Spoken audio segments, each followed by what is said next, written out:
এখন আমরা ইসলামটাকে শুধু মসজিদের মধ্যে সীমাবদ্ধ করে রেখেছি। ইসলাম মসজিদের বাহিরে পালন করি না। মসজিদে ইসলাম মানে নামাজে দাঁড়িয়ে বলি ইয়াকা না'বুদু ওয়া ইয়াকা নাস্তাঈন, আপনার দাসত্ব করি, আপনার গোলামি করি, আপনার কাছে সাহায্য প্রার্থনা করি। মসজিদ থেকে বের হয়ে নেতার গোলাম হয়ে যায়, নেত্রীর গোলাম হয়ে যায়, তাগুতের গোলাম হয়ে যায়, ধর্মের গোলাম হয়ে যায়। মসজিদ আর বাহির যাদের এক হলো না, তারা সমাজের সবচেয়ে বড় মুনাফিক। কথা বলেন ঠিক কিনা? মসজিদে সাক্ষী দিলেন আল্লাহ আপনার দিন পালন করি, আপনার জমিনে আপনার দিন প্রতিষ্ঠা করব।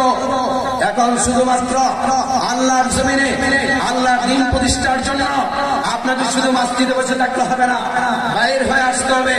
হ্যাঁ, আমার রাষ্ট্রীয়ভাবে যদি ইসলাম প্রতিষ্ঠা না হয়, আপনি পূর্ণাঙ্গভাবে ইসলামিক বিধিবিধান পালন করতে পারবেন? পারবেন? যদি বিধিবিধান পালন করা যায়, জবাব দেবেন আপনারা। বলেন তো মদ খাওয়া হালাল না হারাম? আরো জোরে বলেন। যারা জবাব দিলেন না তারা কি হালাল মনে করছেন? উঁচু কণ্ঠে বলেন মদ খাওয়া হালাল না হারাম? তাহলে রাষ্ট্রীয়ভাবে মদের লাইসেন্স কিভাবে দেওয়া হয়?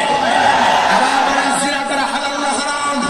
তাহলে রাষ্ট্রীয়ভাবে পতিতালয়ের লাইসেন্স কিভাবে দেওয়া হয়? আমি বলতে চাই শুধু ইসলাম মসজিদে নয়, ইসলাম থাকবে বঙ্গভবনে,